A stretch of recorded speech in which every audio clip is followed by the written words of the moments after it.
Фактически у нас самый большой в России многоязычный каталог фармацевтического оборудования с фотографиями, описаниями и, что более важно, сценами и видеодемонстрацией оборудования в работе. Работы по подбору оборудования и все консультации ведет сам владелец компании Роман Цыбульский.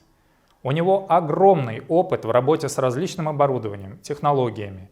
Также Роман обладает хорошей профессиональной памятью и логическим мышлением, что помогает ему быстро и четко понять задачу клиента и выбрать оборудование, которое может решить поставленную задачу. Роман имеет обратную связь с многими клиентами, которые делятся с ним рекомендациями и проблемами по эксплуатации оборудования.